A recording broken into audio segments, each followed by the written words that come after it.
We have just unwrapped our exterior painting toolkit. It has everything you need for exterior painting. It is mighty. It's mighty, as they'd say in Cork. You're talking your wash solution, your filler, your fungicidal cleaner, everything. So I'll just show you very quickly what's in it and why you would get it. So you're going to buy this, you're all going to buy it, and then you can buy your paint separately. So we have FinGuard Silicone Protect as being a standard to what's on the market currently. I think slightly superior. Dirt resistant is a very good exterior emulsion. And then you have Valti Opaque or FinGuard Opaque, as two names, and that's your Rolls Royce anti-blistering, moisture regulating, goes on log cabins, coastal homes. You haven't got to paint again. It can't physically crack or flake. So Valti Opaque is your absolute Rolls Royce exterior painting, and FinGuard Silicone Protect then is your standard one where you paint it. It looks good for 10 years with no problems. It's a lovely matte finish on it too. So starting off, first of all, whether your walls look dirty or not, Homium Puisto, difficult to pronounce, but a mega product, is a strong fungicidal cleaner. I would use it because most of our homes have growths and spores and algae, microscopic or otherwise. If you've a load of green or black moss or molds or that on the wall, you definitely need it. But if you don't, I still would. If you've got budget constraints, even a drop of bleach, Domestos, any of those, they won't kill some of the really strong red or black algae or the red algae.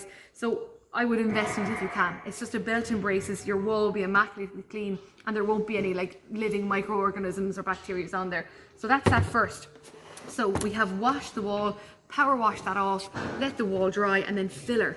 This is a great stage. The filler is fantastic. It's the icing on the cake, and it's the whole job looks so uniform. It's like the interior fillers when you fill between your skirting and your wall. It makes such a difference. So for this little bag of AP Render, it's the making of the job. It doesn't shrink, you can mold it. So that's it. You get your little flexi bowl. So you mix it up. It has really clear instructions on the back, mix ratio, everything you do, very straightforward.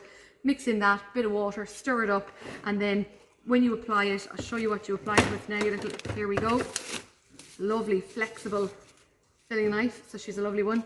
Stir it up, and when you're filling your cracks, crevices, holes in the wall with this, leave this to dry overnight and then crack it. This is your soft silicone pot, and it just falls out. It's a self-cleaning filler pot.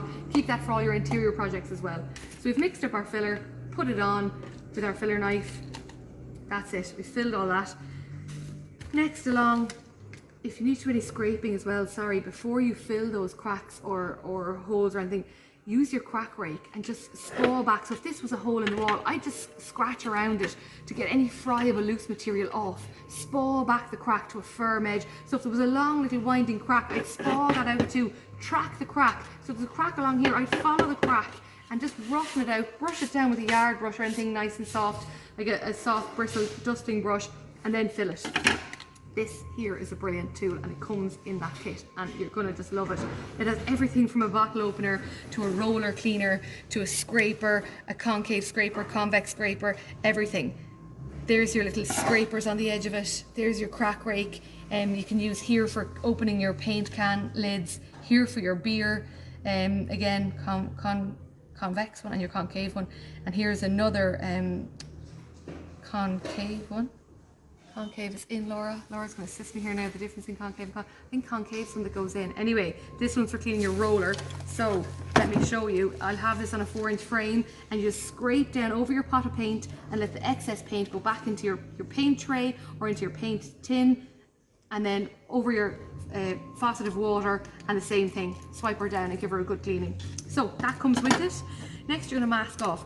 Why are we using the extreme masking tape? Because it's really difficult for your normal masking tapes to go onto a really rough exterior surface like exterior render. So if your walls, all exterior walls are much rougher than a plastered internal wall, so use this and it'll be more forgiving of the surface profile where you have all those little peaks and troughs. It'll also go on in the wet. It'll be okay under the direct sunlight where you won't get the glue sticking to it. You know, you try to pull off tape and it's still there.